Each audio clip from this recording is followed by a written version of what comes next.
So I have some questions for you, Fire Nation, and for everybody else who is here from other nations, because I know that some of our Fire Nation people do love popcorn, do love alkaline, which is fine. As I said, this platform is for everybody to learn, right?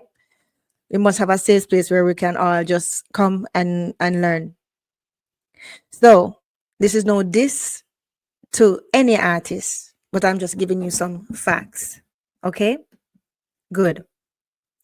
Now, when it comes on to this, I ask you that question.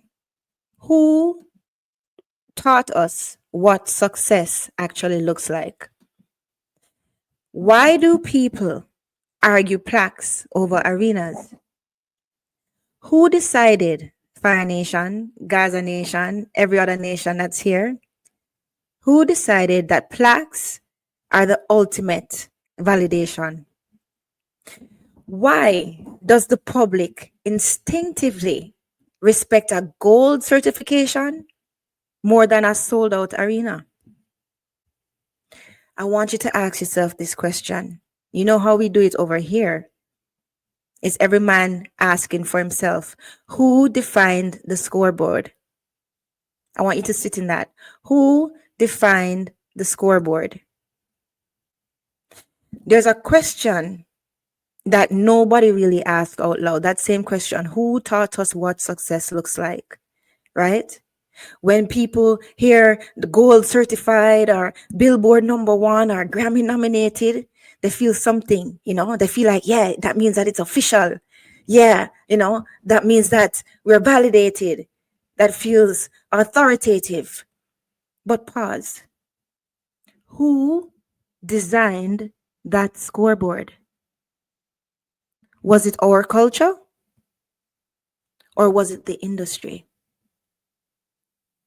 So, Fire Nation, and I'm not leaving out any other nation, Gaza Nation. Tonight, we are not attacking plaques and we are not attacking labels. We are going to examine power structures. Gold plaques, yes, they measure streams, but sold out arenas measure bodies. We're going to talk about friction. This is something that I learned away. Friction and frictionless, right? Right? We're going to talk about how that applies to streams versus getting bodies in a building or an arena, right? If 40,000 people stream you, it's true. That is impressive. I'm not taking anything away from any artist. So I want you to hear me clearly because I do like popcorn very much.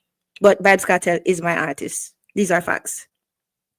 But regardless, I can still be unbiased, which I am.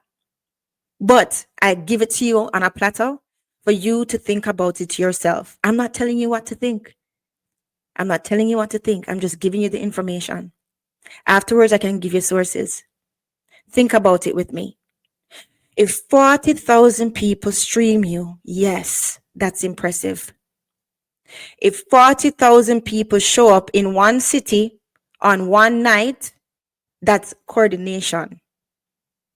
Which do you think requires more energy to produce? And who benefits when we are trained to value one metric above all other metrics, especially other metrics that count towards our culture, where our music comes from?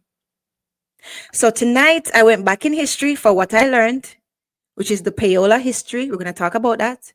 We're going to talk about playlist gatekeeping. We're going to talk about the algorithm economics. We're going to talk about cultural versus commercial validation. We're going to talk about impact, reach, and influence. No conspiracy.